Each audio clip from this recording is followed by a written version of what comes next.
If it wasn't for you, no, there'd be nobody in here.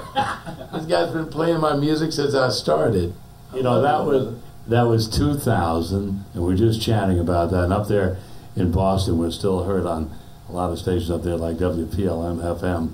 But it was a station up in the North Shore. From Long Island all the time, you know, on Saturdays. Oh, yeah. You know, all the time I get a call. I'm listening to you on Dick Robinson's radio station. All the time. That happens. A lot of people call us and they say they've just seen you. But seeing you tonight and thinking that it's been 10 years that you've, had the standard, the new standard came out. That was the name of the album. Yeah, New Standard. This is his 10th year. Unbelievable. Yeah, it's the gift that keeps on giving. It really is, because, I don't know if you heard me say this in the show tonight, but a couple of months ago I got a call from a friend of mine from the Today Show. Oh, yeah. He told me to watch it, but I said, why? He said, well, you'll see. And the Today Show's been great to me. They've had me on many times, And so I turned on I was in California, and it had already aired on the East Coast. So I turned it on, and Matt Lauer is interviewing the commander of the Endeavour, the space shuttle. And he asked him how they wake up every morning. He said, Steve Tyrell singing Sunny Side of the Street.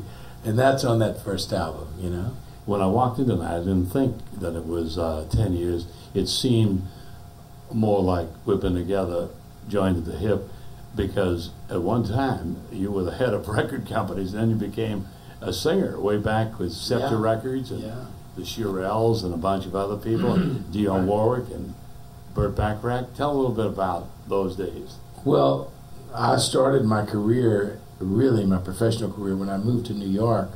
Right out of kindergarten, actually. I was only 3 years old at the time.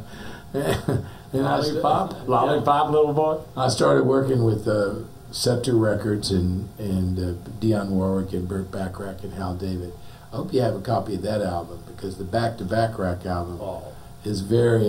You have that? We've been playing that. That's the most personal album of mine, because if you buy it, when you buy it, you see all those pictures of me and Burt Bacharach and Hal David and Dionne Warwick and Florence Greenberg and all of us when I'm like a teenager, There's a cut on here, What the World Needs Now, and you've got Martina McBride, you've got James Taylor, Rod Stewart, Martina McBride, Dionne Warwick. Yeah. It starts out with Burt Bacharach and me.